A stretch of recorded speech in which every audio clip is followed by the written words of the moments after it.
Please press the subscribe button, like the video, and press the bell button to receive all new updates.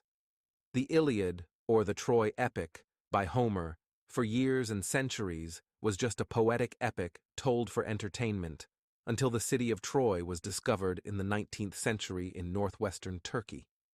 Specifically in the Çanakkale region, which embraces the Dardanelles Strait, we must remember what was said about Troy, but we must start with Paris. In his youth, Paris was a shepherd of sheep, and he did not know his lineage or his father and mother.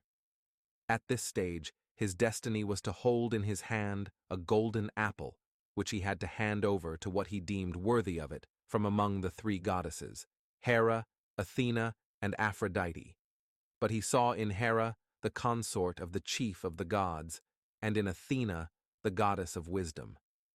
But as soon as his eyes fell on Aphrodite with her enchanting beauty, he admired her and leaned towards her, and she promised him that she would marry him to the most beautiful girl on the face of the earth, and without realizing it, he put the golden apple in her hand.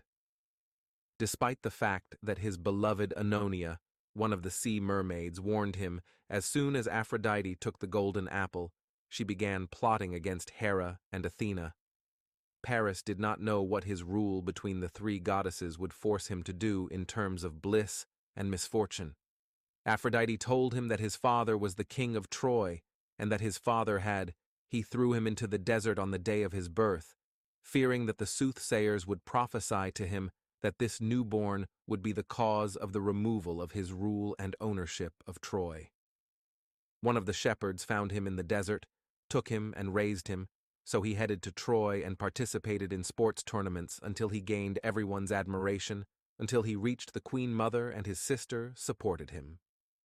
Cassandra believed from the beginning that he was of her blood, and his resemblance to his father was what made no doubt that he was their son, and he returned to his father and mother, and his aunt lived in Sparta, and everyone heard about the beauty of Spartan women.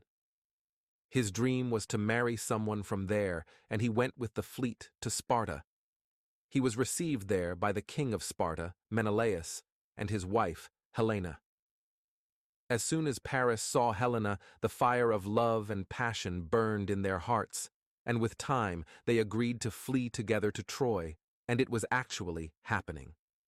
Here, Agamemnon was the brother of Menelaus and the ruler of Argos from Hebe, and he rushed to defend his brother's honor, and the armies came out from everywhere, and he took aim after hearts were filled with anger and hatred for what Paris, the son of Priam, had done, and no one left Menelaus behind, even those who were between him, and the separation returned to him.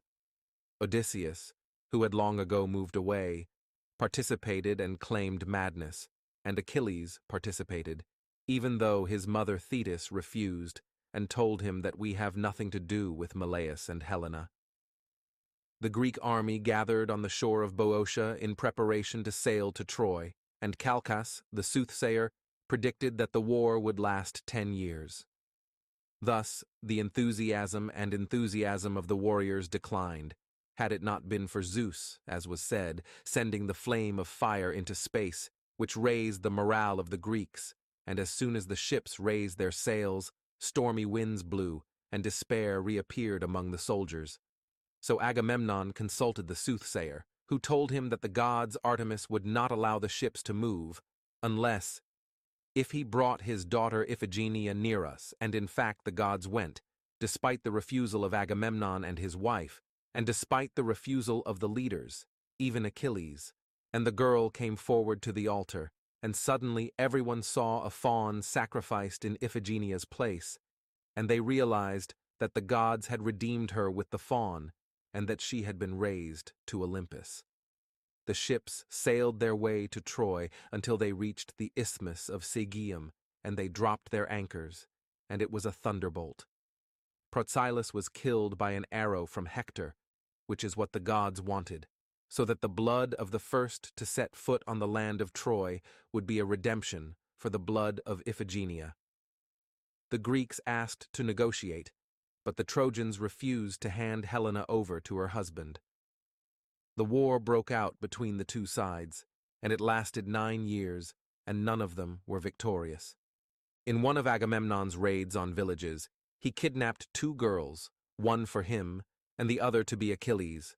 As for Agamemnon's girl, she was called Croesus, and she was the daughter of the priest of Apollo. He went and begged Agamemnon to release his daughter, but he refused, so the priest called on Apollo to avenge him. So Apollo responded and infected the Greek army with the plague. Achilles stood up and asked Agamemnon to release the girl, but he refused, so Achilles withdrew from him and announced that he would stop fighting.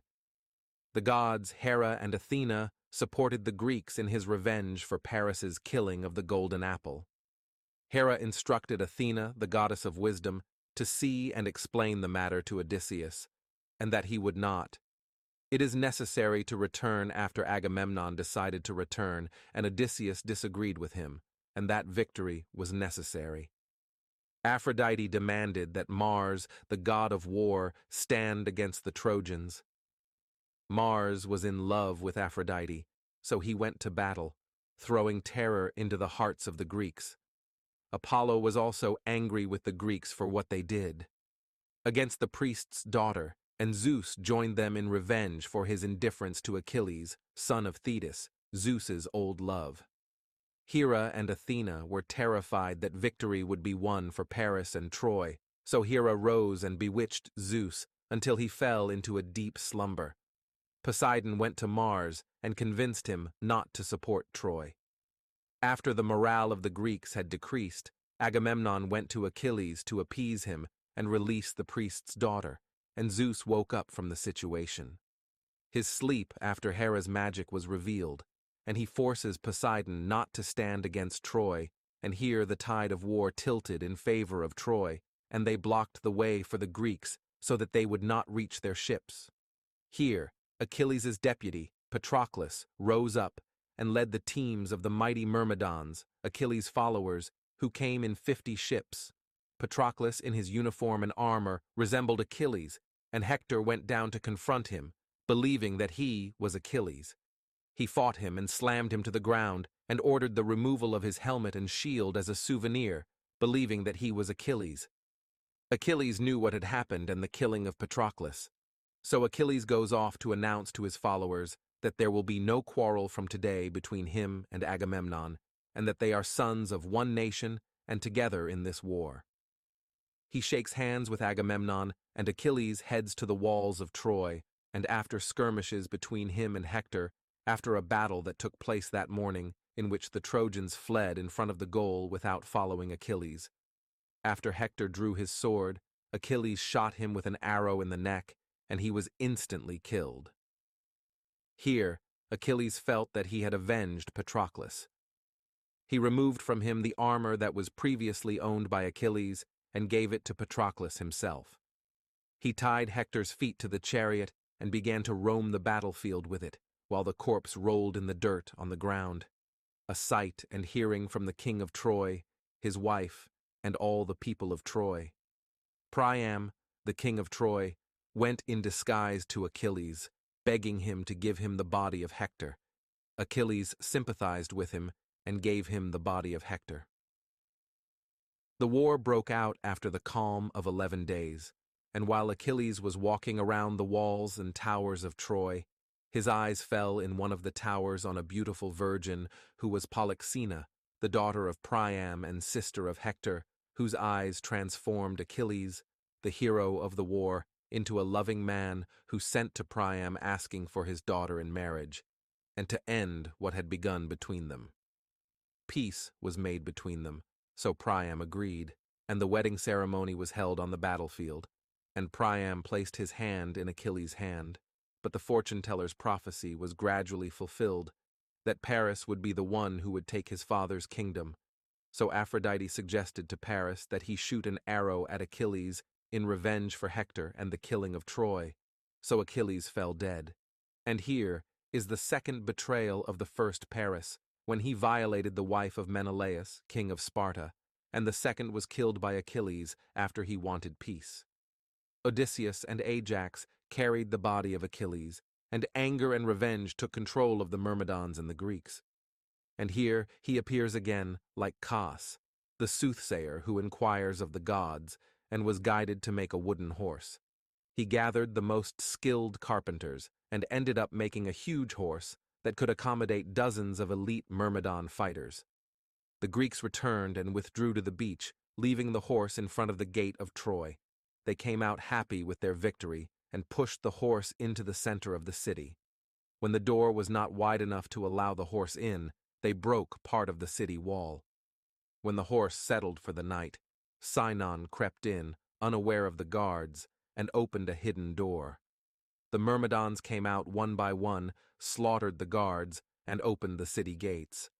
Agamemnon was inside Troy, and he took Polyxena, the daughter of Priam, as his slave.